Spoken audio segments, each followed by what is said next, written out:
Voilà. On prend maintenant dans notre enseignement de ce jour. Je le répète encore, c'est toujours une joie de nous retrouver autour de la parole de Dieu qui est bienfaitrice, qui est la lumière et qui est censée vraiment nous faire du bien et apporter un soleil dans nos vies. Et je salue particulièrement tous les bien-aimés de notre Église. Jésus, c'est le miracle. Et ceux qui peuvent se déplacer, je vous invite toujours à vous déplacer aux deux cités Grévilléas, à Saint-Joseph, à La Réunion. Et le numéro de téléphone de Pasteur Patricia est toujours affiché quelque part, même sur YouTube. Donc, pour quoi que ce soit, vous pouvez la joindre. Notre enseignement du jour est intitulé Agissez par la foi. Agissez par la foi.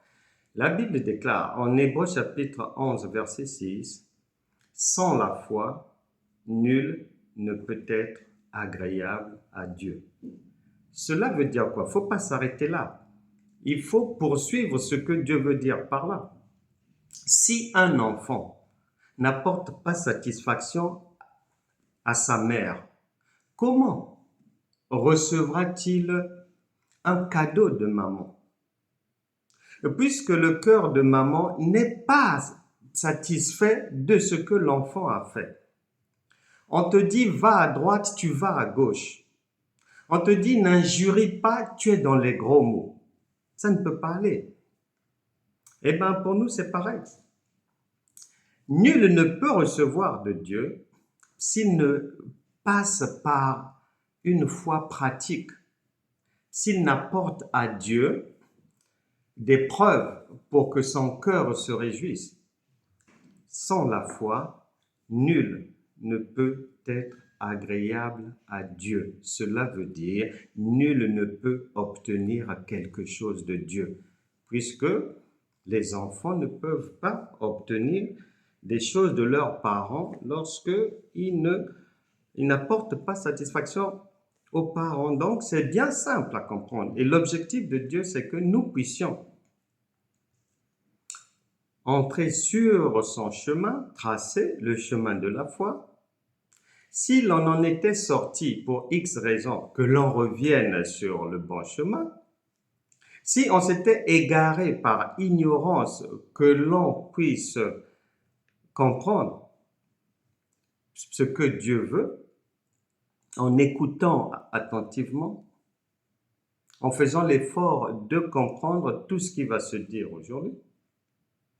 Ensuite, en mettant en pratique, et derrière, il y a la délivrance, il y a la guérison, il y a la vie abondante. Donc, prêtez attention à cela et n'attendez pas forcément qu'on arrive à la prière pour, entre guillemets, mettre votre foi en pratique. Non, la foi, c'est la compréhension. Donc, que chacun fasse l'effort de bien écouter, de comprendre, ensuite de mettre en pratique, et il y aura des résultats. Lorsque le Seigneur Jésus enseigne la foule, c'est pendant l'enseignement que ceux qui font l'effort de comprendre, au même moment qu'il y a l'enseignement, il y a la délivrance, il y a des guérisons extraordinaires par la puissance du Saint-Esprit. Raison pour laquelle, après un enseignement du Seigneur Jésus, il reste toujours une personne, un paralytique, un aveugle, c'est toujours une personne qui reste, ou deux lépreux au plus. Parce que toute la foule a déjà été guérie, délivrée, le message est bien passé, les cœurs se sont libérés, les cœurs ont accepté de demander pardon à un tel, de faire autrement. Que j'ai compris, demain quand j'irai au travail, je ne ferai plus de la même manière. Donc à partir de la délivrance devient simple. Et il n'a pas changé c'est ce qu'il fait jusqu'aujourd'hui. Donc, bien vouloir prêter attention. Et le vœu de Dieu est que lorsqu'on vient comme ça, que chaque enfant, que chacun de nous, comme les foules qui viennent écouter Jésus, ne repartent pas à la maison avec son ou ses problèmes. Ne repartent pas encore chargés et fatigués par les tracas de la vie. Non. C'est pour ça qu'il a dit en Matthieu chapitre 11, verset 28, « Venez à moi, vous tous qui êtes fatigués et chargés, et je vous donnerai du repos, c'est-à-dire la délivrance, la guérison, la paix, la joie du cœur, le pardon, etc., etc. » Et c'est ce qu'il veut faire maintenant. Et c'est ce qu'il veut toujours faire tous les jours. Agissez par la foi. Marc chapitre 4, verset 35. C'est notre point focal aujourd'hui. C'est là où le Saint-Esprit nous fixe rendez-vous pour non seulement nous éclairer, pour nous enseigner, pour nous instruire, pour nous consoler, pour nous bénir, pour nous guérir, pour nous délivrer, que chacun ouvre bien ses oreilles. Marc chapitre 4, verset 35. Ce même jour, virgule, comme aujourd'hui, puisqu'il n'y a rien de nouveau sous le soleil, le jour dont il s'agit là, c'est comme aujourd'hui. La Bible déclare que ce qui a été, c'est ce qui est maintenant. Demain, ça sera la même chose, c'est le même jour. Le jour vient toujours avec ses problèmes. Le jour vient toujours avec les mêmes difficultés. Là-bas, c'est une menace de divorce. Là-bas, quelqu'un est malade. Là-bas, un bailleur met la pression sur un locataire. Là-bas, un enfant a injurié sa maman. Là-bas, une maman est convoquée à l'école des enfants. Là-bas, un mari a injurié sa femme. Là-bas, une femme aussi a giflé son mari. Là, voilà, ce sont les mêmes problèmes. Et ici, la Bible déclare ce même jour sur le soir. Le soir, c'est l'obscurité. L'obscurité, ce sont les problèmes. Parce que là, nous sommes dans le langage de Dieu et non des hommes. C'est un langage spirituel pour des personnes spirituelles que nous sommes. Sur le soir, ce sont les difficultés que je viens de lister. Ces difficultés sont là, au milieu de nous. Ces difficultés sont là, dans la société. Ces difficultés sont là, dans nos maisons. Et ça n'en finit pas. Là-bas, c'est une personne qui a du mal à dormir. Là-bas, c'est une femme, ça fait 8 ans, elle ne voit plus ses menstrues. Là-bas, c'est quelqu'un, dans son commerce, ceux qui lui doivent de l'argent ne remboursent plus. Là-bas, c'est une personne qui a du mal à honorer les traites. Voilà le soir. Mais dans le soir. Et dans chaque vie humaine, le soir s'invite toujours. Que tu le veuilles ou non, que tu pries, que tu jeûnes, que tu sois la plus ointe du monde. Quand le jour se lève, la nuit, peu importe tes incantations, peu importe tes jeûnes, la nuit finira toujours par venir te trouver en jeûne et prière. Elle viendra toujours, obligatoirement. Donc, les problèmes viendront toujours. C'est-à-dire, ce n'est pas toi qui ira forcément les chercher, mais ils s'inviteront dans ta vie. Soit par ta propre imprudence, soit tu t'es pas couvert et puis il faisait froid, tu te retrouves malade, soit c'est le conjoint ou la conjointe qui te crée des noises, Soit c'est l'enfant qui te ramène un problème, soit ce sont les impôts qui te fabriquent une histoire, soit c'est la voiture, soit, voilà, ou soit ce sont les démons qui te persécutent par des kystes, par des myomes, par des fibromes, par toutes sortes d'acrobaties indésirables dans le corps. Le soir viendra toujours. Et il est dit que Jésus leur dit, passons à l'autre bord. Jésus leur dit, passons à l'autre bord. Ce qui veut dire que il faut que tu le saches une bonne fois pour toutes. Parce que un enfant qui ne sait pas que il n'a pas besoin de demander à maman de lui servir à manger, de lui faire à manger. Il n'a pas besoin de demander à maman pour que maman lui fasse à manger. Un enfant qui ne sait pas cela, il va beaucoup perdre son temps. Parce que, étant dehors par exemple, il pensera que non, il faut qu'il arrive à joindre maman au téléphone pour lui dire que j'ai faim. Mais si maman est au travail, et si elle est dans les transports, elle est injoignable, toute la journée injoignable. Mais l'enfant va avoir faim toute la journée dans l'ignorance. Parce que bien souvent, maman a déjà pris ses dispositions à la maison. Elle avait déjà préparé en amont. Mais elle n'est pas obligée de donner l'information à l'enfant. Et bien souvent, pendant que l'enfant n'arrive pas à joindre la maman, elle est déjà à la maison, elle a déjà préparé, mais sauf qu'elle est injoignable à ce moment-là. Et beaucoup d'enfants de Dieu sont comme ça, ayant une mauvaise idée de Dieu. Et passant à l'autre bord veut dire, devant les difficultés de ta vie, Dieu te dira toujours, viens, je t'emmène vers la solution, obligatoirement. Parce que ici, personne n'a demandé au Seigneur Jésus quoi que ce soit. De lui-même, informé que les gens sont dans des difficultés, que la nuit est tombée dans la vie d'une personne, il dit, passons à l'autre bord. C'est-à-dire, je vais te guérir.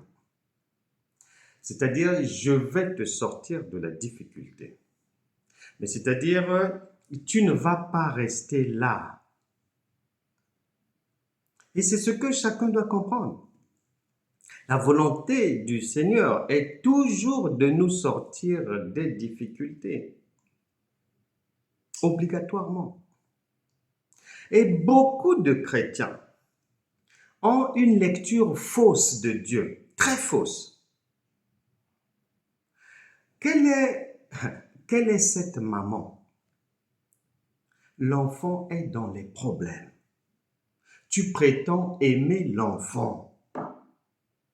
Au lieu de soigner, au lieu d'emmener l'enfant à l'hôpital,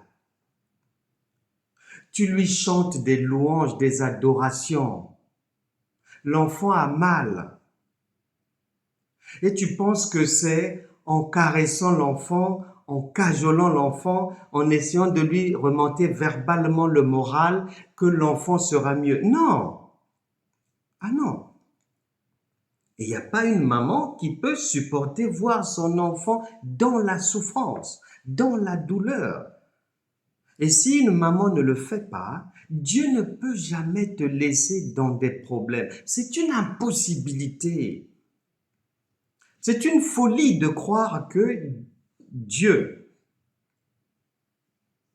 est informé de ta situation, avant même toi-même, et que ta situation dure depuis 3 ans. Et tu es encore en train de prier, jeûner, pensant que Dieu fera. Mais quelle est la maman qui va laisser son enfant malade 3 ans avant de l'emmener à l'hôpital?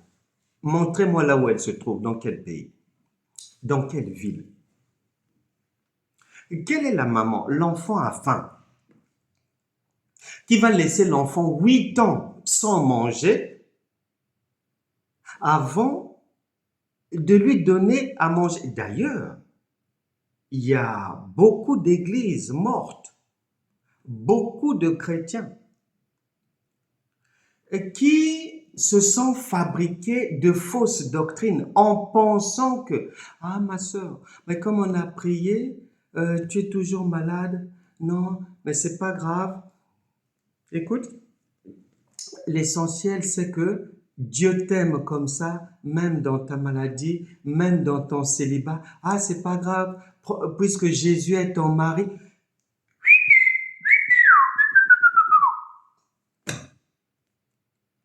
Qu'est-ce qui ne va pas parmi nous, vraiment? Quelle est cette maman? Mais le rêve d'une mère, c'est que sa fille rentre dans un mariage. C'est que sa fille soit épousée. C'est le rêve du cœur d'une maman. Et comment Dieu maintenant pourrait, c'est-à-dire manquer d'amour? C'est pas possible. Et chacun doit le savoir. Que si ton problème dure depuis longtemps, c'est parce que dès le départ, tu ne savais pas que Dieu a déjà il t'a déjà donné la solution à ton problème. Tu ne savais pas. Et que la volonté de Dieu est que tu sortes le plus vite possible de la difficulté. Que les huissiers arrêtent de t'embêter. Que le problème qui te donne les insomnies cesse tout de suite. C'est là la volonté de Dieu. C'est celle-là. Maintenant, si tu avais cru autre chose que ça, ce que Jésus dit là, mais tu auras cette autre chose-là, malgré tes jeûnes, malgré tes prières, pendant 5 ans, pendant 7 ans, pendant 18 ans, pendant 25 ans. Dans l'évangile de Luc, Jésus arrive dans le temple. Ah, il trouve une femme, comme beaucoup de chrétiens, courbée, c'est-à-dire ayant des difficultés qui plombent sa vie. Et ces difficultés sont visibles que cette femme-là est dans des problèmes graves. Ça ne va pas chez elle, c'est visible, elle est courbée. Une difficulté visible par quiconque.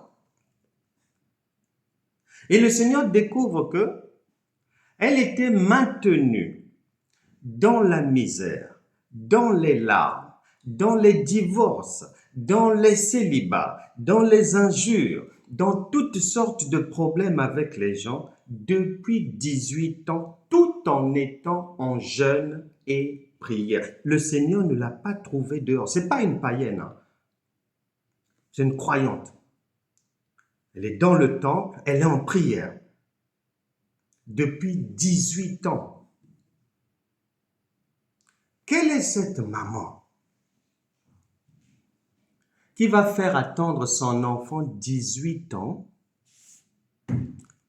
avant de même payer ses frais d'inscription? Quelle est cette... Mais ça n'existe pas sur terre. Mais beaucoup ont attribué ça à Dieu. Que Dieu est content que tu sois dans des problèmes. Il fera un jour. Il n'y a pas d'il fera un jour. Le secours de Dieu est toujours immédiat. Dieu est un ambulancier, un sapeur-pompier. Les sapeurs-pompiers, quand ils interviennent, c'est pas pour attendre, c'est pas... Non, non, non. Ils interviennent pour venir résoudre le problème à la racine. Ils imitent Dieu. Tu dois le savoir. Les difficultés, selon ce que Dieu a prévu dans ta vie, n'ont rien à faire là, doivent dégager. Parce que en Jean chapitre 10, verset 10, il t'a déjà donné la vie abondante. Et là, il est dit au verset 36, nous sommes toujours à Marc chapitre 4, verset 36 maintenant. Après avoir renvoyé la foule, ils l'emmenèrent dans la barque où il se trouvait. Il y avait aussi d'autres barques avec lui. Tu n'es pas la seule personne à vivre ces problèmes-là. Beaucoup pensent que, ah, pourquoi ça m'arrive? Ah, pourquoi seulement moi? Oh Seigneur, ah, regarde. Et tu n'es pas la seule personne. Et l'apôtre Pierre va plus loin en précisant que, attention, attention, attention, ne pense pas que tu es la seule chrétienne.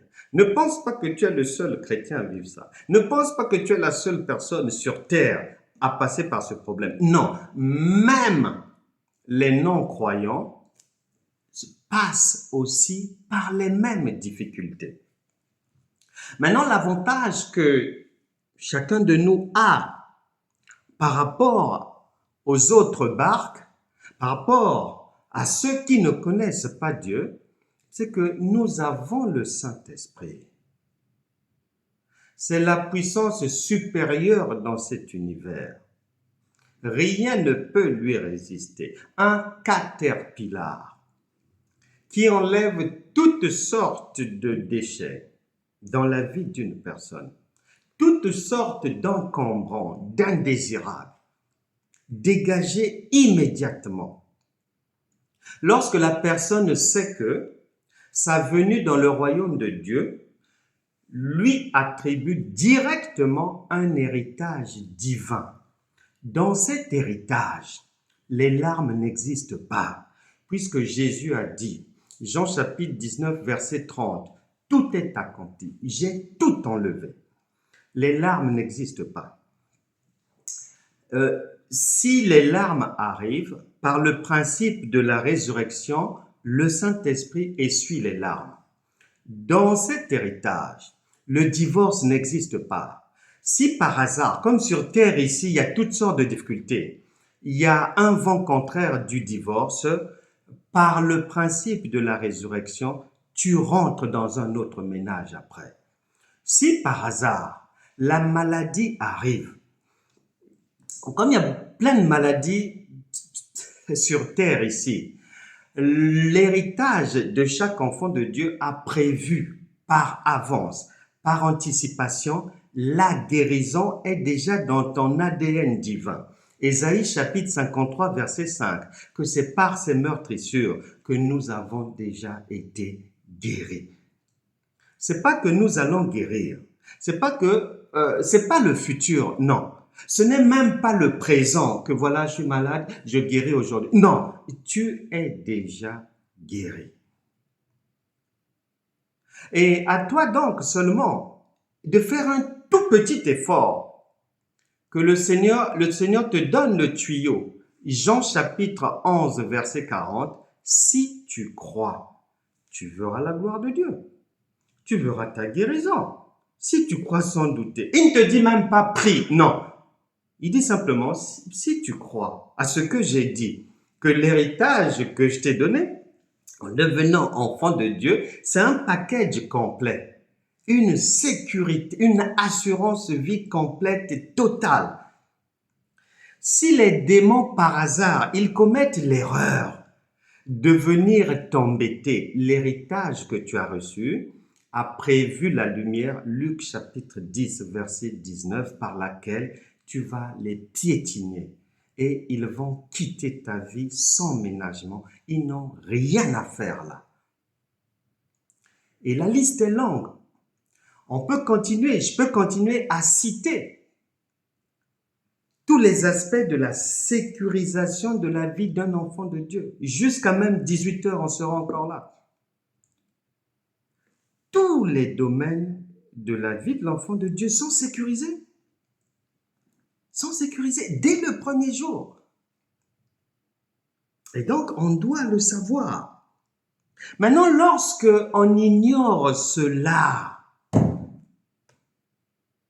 c'est là où les gens sont par terre, c'est là où les gens se font toutes sortes d'idées, c'est là où les gens pensent que Dieu est parti en vacances, c'est là où les gens pensent que le Saint-Esprit est sélectif, c'est là où les gens pensent que Dieu m'aime dans la maladie, C'est là où les gens pensent que ah, Dieu fera un jour, alors que Dieu est un Dieu du présent. Il n'est pas d'un Dieu d'un jour fera. Non, il est le Dieu du présent. Toujours là, en tout temps, tout lieu. Il est toujours là. En 1420, il était là.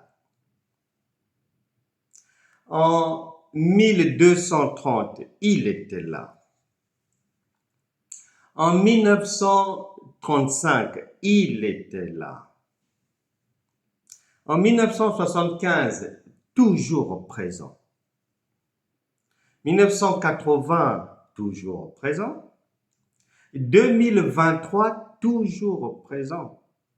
Demain, toujours à la manette. Toujours aux commandes. Il va aller où? Tout lui appartient. Tu vas abandonner tes biens à qui?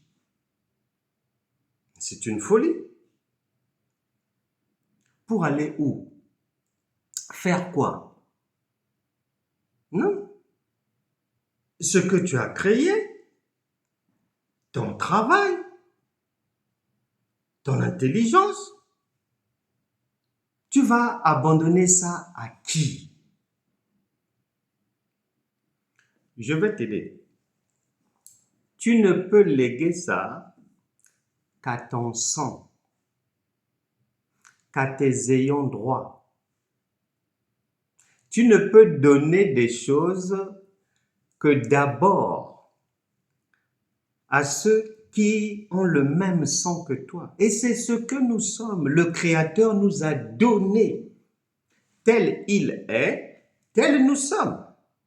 Et nous sommes des gens de la maison de Dieu, des gens de la famille de Dieu. Donc, il a eu le droit, il a eu raison de nous donner tout ce qui lui appartient.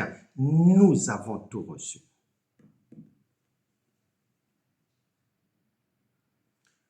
Si tu ignores ces choses, Osée chapitre 4, verset 6, mon peuple périt faute de connaissance.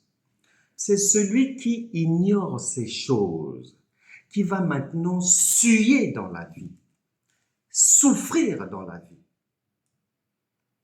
Parce qu'un enfant ne souffre pas pour que maman lui donne à manger.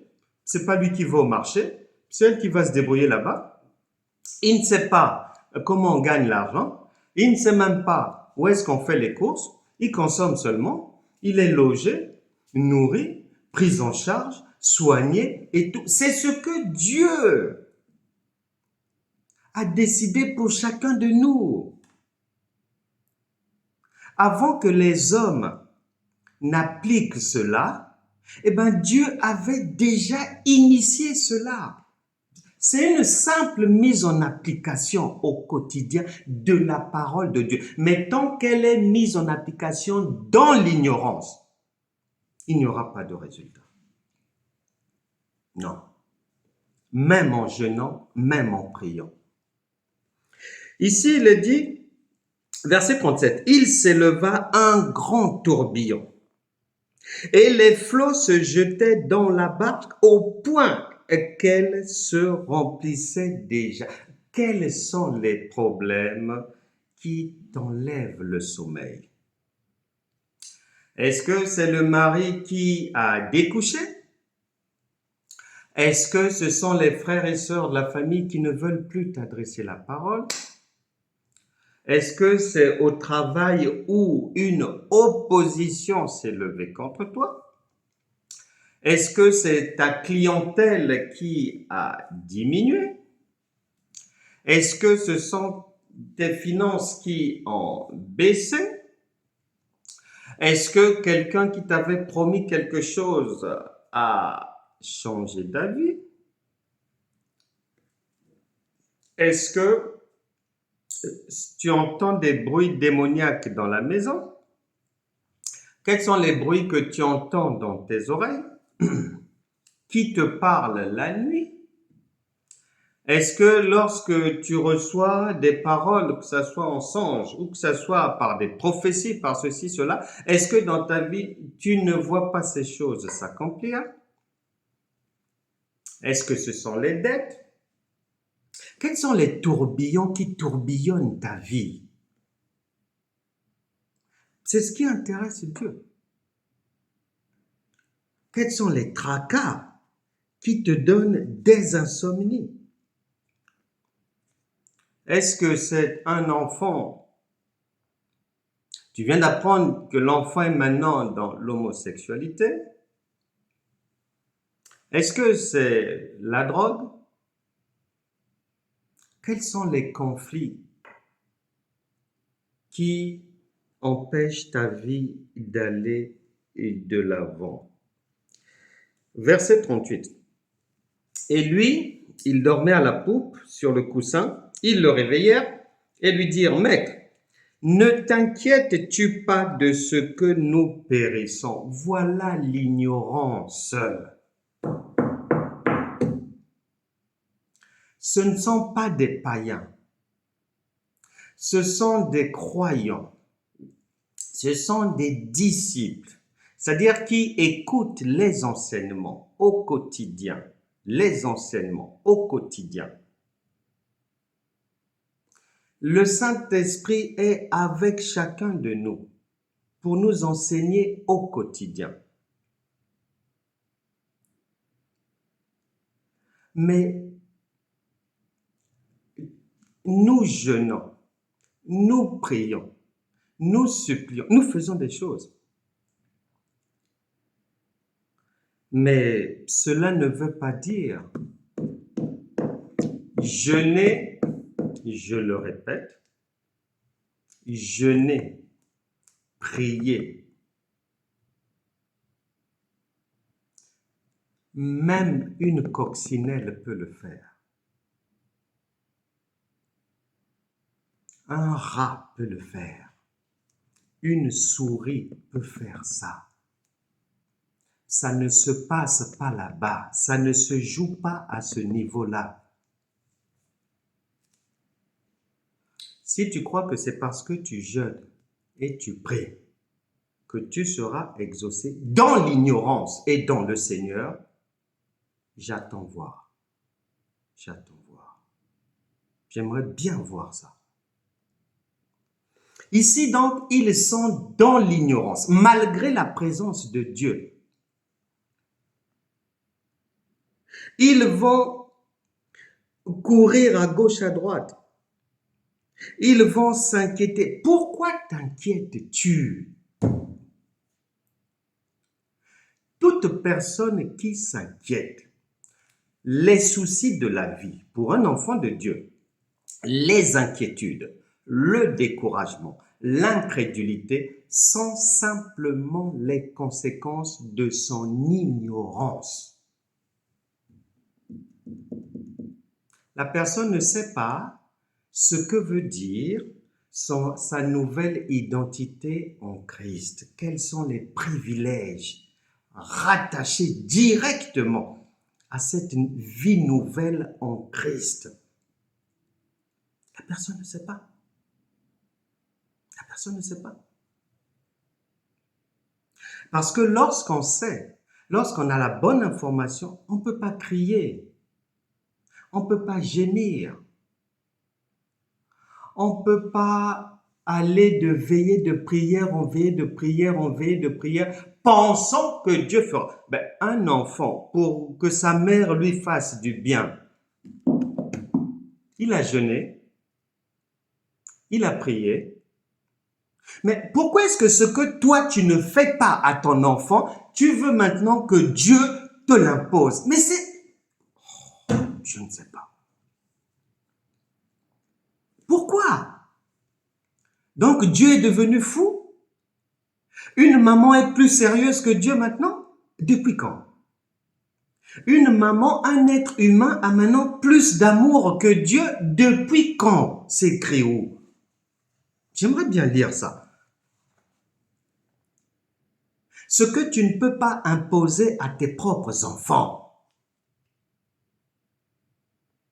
tu vas maintenant attribuer ça à Dieu, que Dieu te l'impose pour te faire du bien. Alors que toi-même, pour faire du bien à tes enfants, tu ne leur réclames rien, de rien, de rien, de rien. Tu agis par l'amour. La foi divine est agissante par le même principe. La foi divine agit par amour. Non pas par le jeûne et la prière. La foi divine agit par un amour dont je suis conscient. Maintenant, si je ne suis pas conscient de cela, je vais jeûner, je vais prier, mais moi-même, je constaterai bien que ça marchera une fois sur 200 000 prières et jeûnes. Voilà, donc des miettes. Par pitié. Le Seigneur Jésus a dit à Pierre, écoute, toi là, en toi, il y a vraiment tu as donné accès au diable, à ses tromperies. Tu es dans l'ignorance.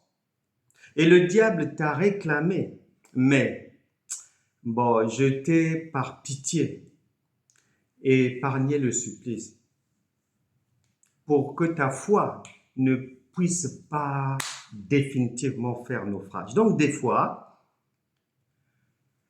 nous avons, après avoir fait, après avoir jeûné, après avoir fait des veillées, après avoir crié, on vient recevoir un exaucement qui, en réalité, ne veut pas dire que Dieu est content de moi. Non. C'est simplement pour que tu n'ailles pas au suicide spirituel. On essaie de sauver les meubles comme ça. Mais le compte n'y est pas. Parce que le principe de notre héritage en Christ, un héritier ne souffre pas pour posséder ce qui lui revient de droit. Maintenant, une foule de chrétiens ont renversé ce que Dieu a dit en mettant en pratique, en inventant, en ajoutant, en faisant des choses ignobles, stupides, inutiles, que même un chat ne fera pas. Les gens le font. Une maman qui n'impose rien de difficile à ses enfants pour leur faire du bien, mais va croire que le Dieu plein d'amour lui impose dormir par terre, crier comme ceci, devenir comme une folle, mettre des mouchoirs noirs du matin, midi, soir sur la tête, porter des robes qui arrivent jusqu'aux ongles, être méconnaissable. Oh là, oh là, oh là, oh là. Qu'est-ce qui se passe? Et c'est le résultat de l'ignorance. Et au verset 38, il est dit, s'étant réveillé, il menaça le vent et dit à la mer, silence, tais-toi, et le vent cessa et il eut un grand calme. Je me pose la question, depuis que le Seigneur m'a secouru de l'ignorance, je me pose la question, pourquoi? Et nous-mêmes, nous l'avons fait. Pourquoi la parole de Dieu dit qu'il dit à la mer, silence.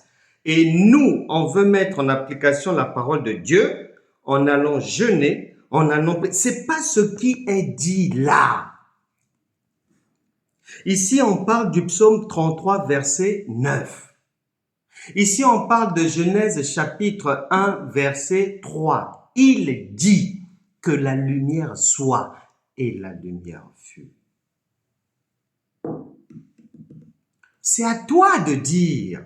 puisque le même Dieu est en toi par le Saint-Esprit. Si ce sont les démons, tu leur dis dégagez. Si c'est la maladie, tu dis non, maladie, tu mens parce que je suis déjà guéri par les meurtrissures de Christ.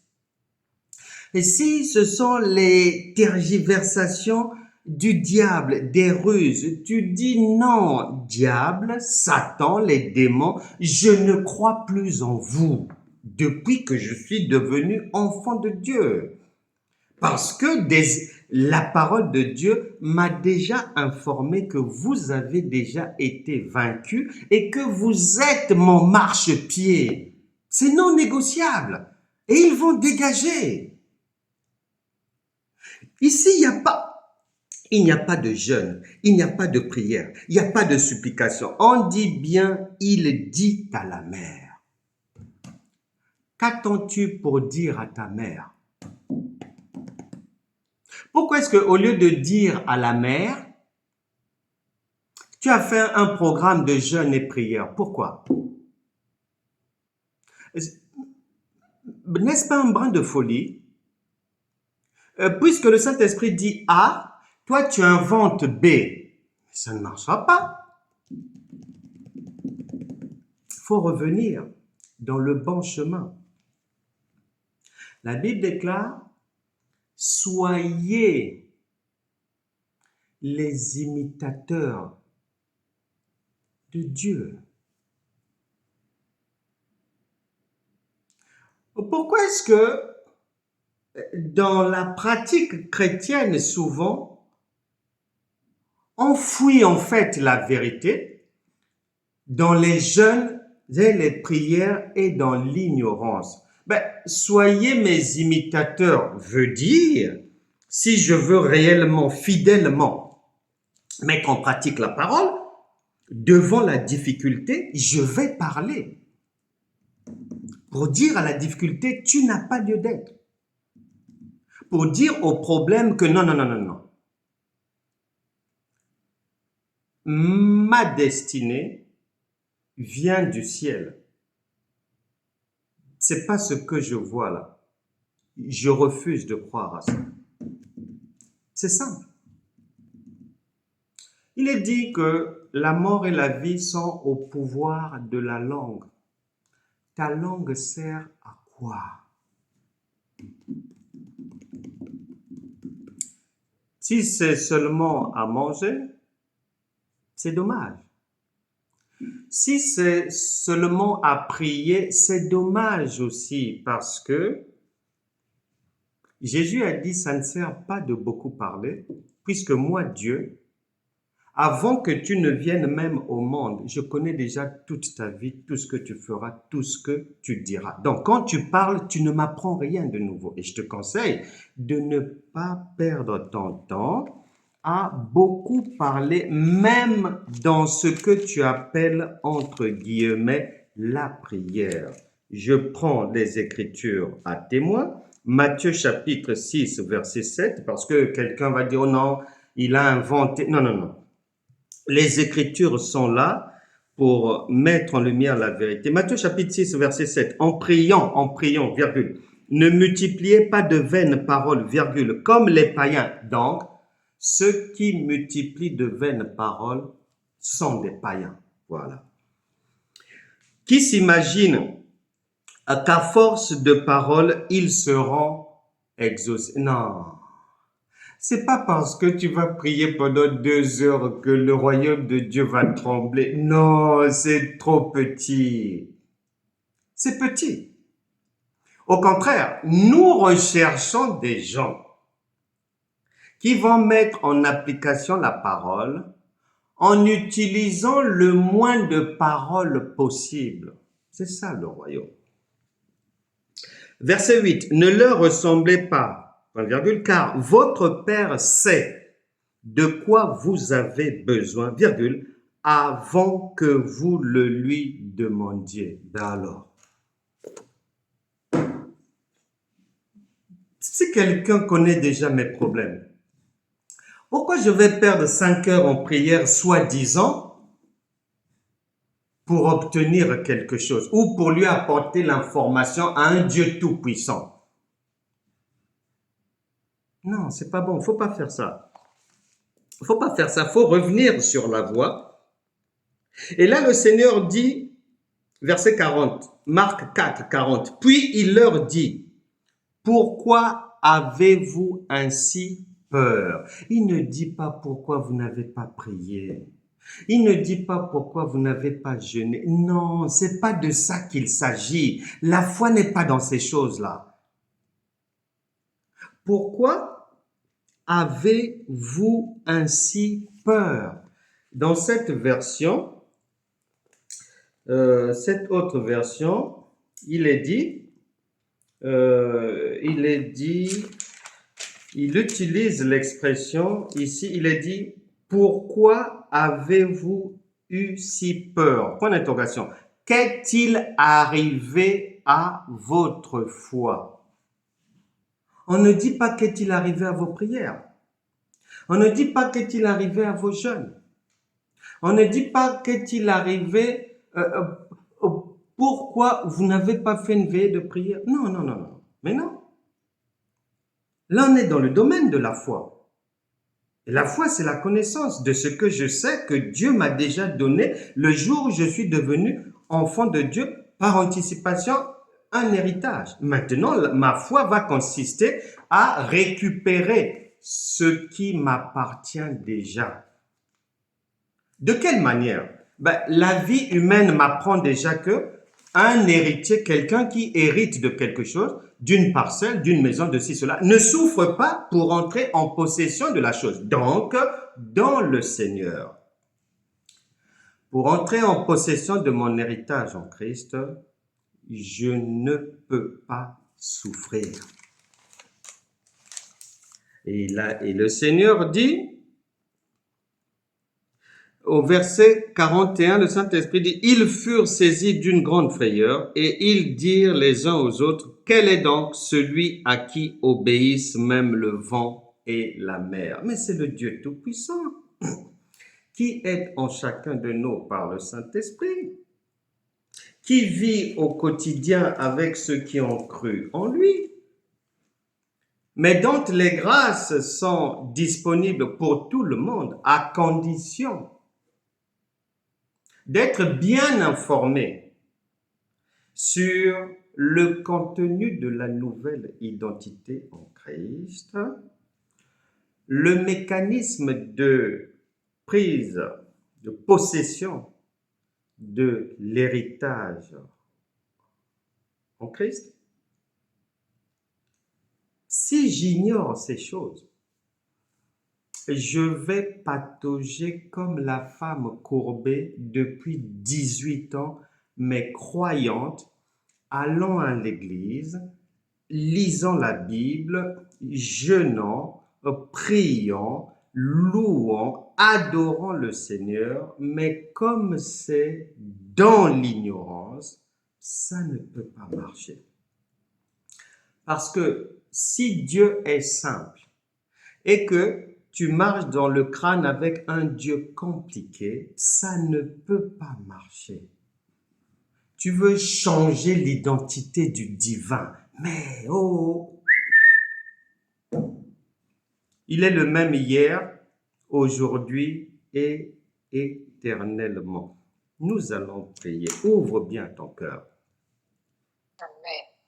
Le problème que nous avons, c'est que la plupart des chrétiens, la plupart des pasteurs, la plupart de ceux qui, entre guillemets, marchent avec Dieu, marchent dans leur crâne avec un Dieu bidon, qui n'est pas l'authentique.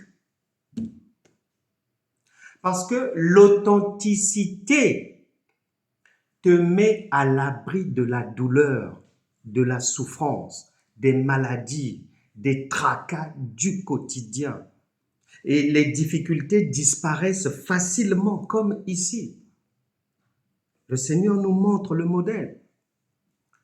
Mais comme dans la tête, ce n'est pas le vrai Dieu, même si je crois que c'est lui. Non, non, non, non. la pratique attestera que non, c'est pas le vrai.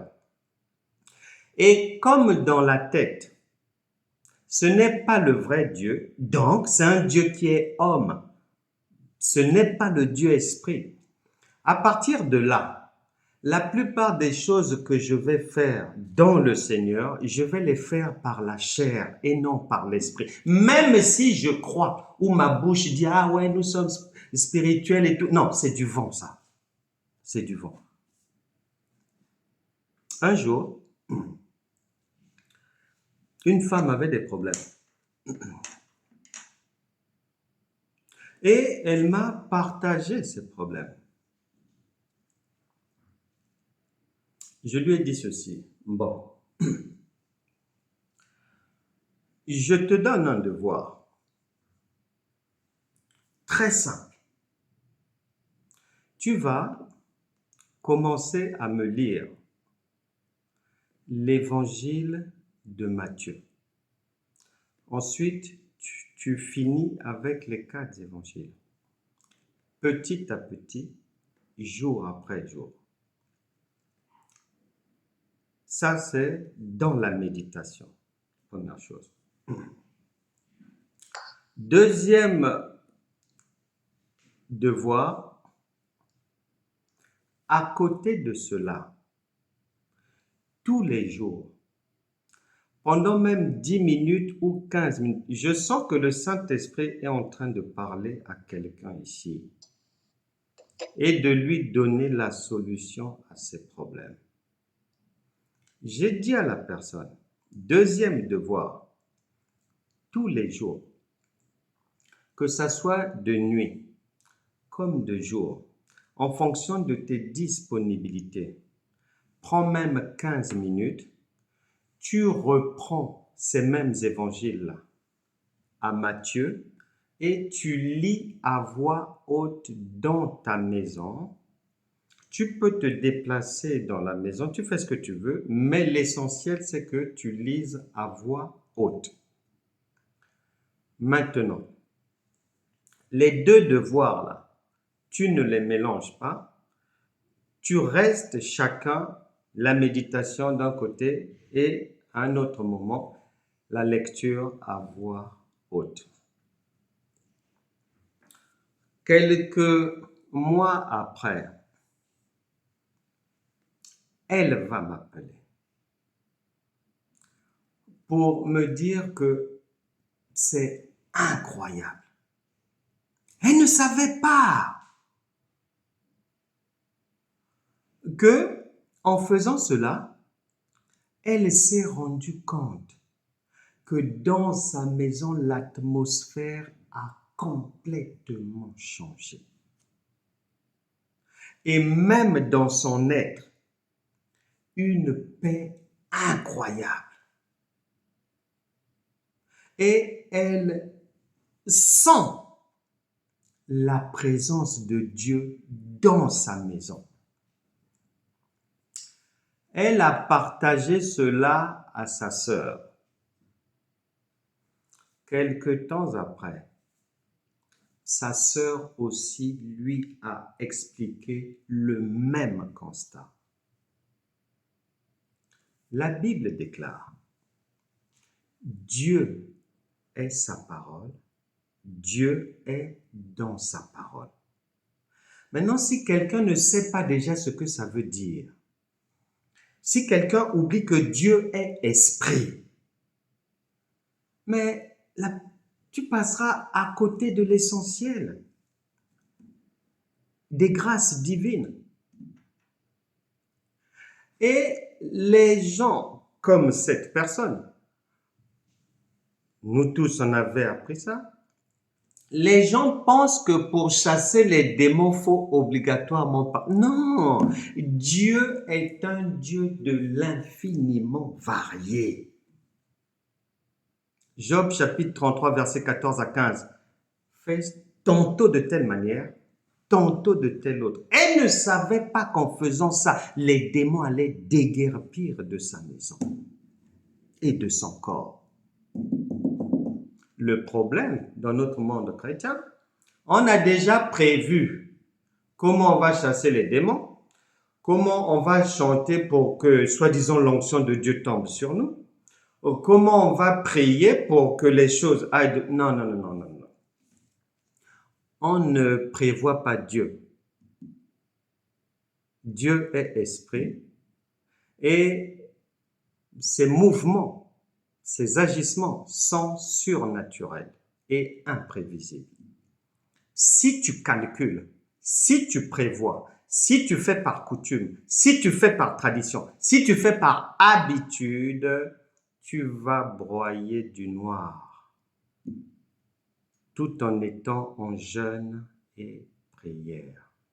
À partir d'aujourd'hui, le Seigneur te demande de nous rejoindre sur le bon chemin de la foi. Dans ce chemin, c'est par la connaissance que l'on rentre facilement en possession de son héritage. Il n'y a pas de larmes, il n'y a pas de souffrance. Les difficultés peuvent arriver comme là, dans ce que le Saint-Esprit vient de nous exposer, mais elles sont immédiatement mises à la porte. Le Seigneur a dit silence, les problèmes se sont arrêtés. Nous allons prier. Que chacun ouvre son cœur, que chacun parle à Dieu, que chacun dise au Seigneur, maintenant que tu as compris, que tu prennes d'abord l'engagement devant le Seigneur de désormais marcher sur la bonne voie, celle de la lumière, celle de la connaissance, celle de la foi, d'abord. Deuxièmement, de prendre l'engagement de parler aux circonstances de la vie. Et enfin, de prendre l'engagement de ne pas trahir Dieu en marchant par la chair, puisque lui, il est esprit. Et le Saint-Esprit qui est en chacun va travailler spirituellement, pas charnellement. Prends cet engagement devant Dieu. Nous prions maintenant. Et toutes les difficultés vont partir. Saint-Esprit, nous sommes là. Merci pour ta parole révélée. Seigneur, pardonne-nous tous nos péchés parce qu'on ignorait certaines choses. Et surtout que tu nous as déjà tout donné. Et que la manifestation de ce que tu nous as déjà donné se passe dans la simplicité et d'une manière spirituelle. Que nous voulons maintenant suivre cette voie. Nous prenons l'engagement, Saint-Esprit, de te suivre dans la lumière et de quitter définitivement les ténèbres de l'ignorance, de l'abrutissement. Fais du bien à tout un chacun ici. Que toute difficulté qui avait suivi quelqu'un ici se taise à partir d'aujourd'hui. Que ce soit des difficultés de la nuit, que ce soit les démons, mari de nuit, femme de nuit, serpent, dragon, ours, gorille, tigre, lion, toutes sortes de démons.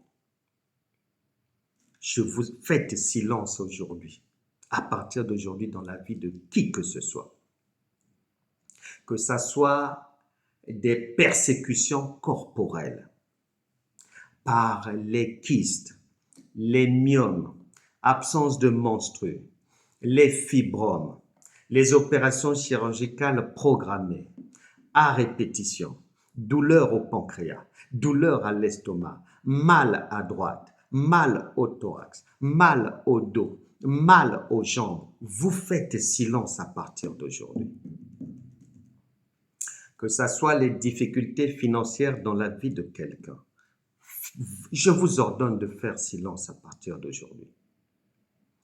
Difficultés relationnelles, difficultés avec l'administration, procès en attente, garde d'enfants problématique, conflit quelconque dans la vie d'une personne ici.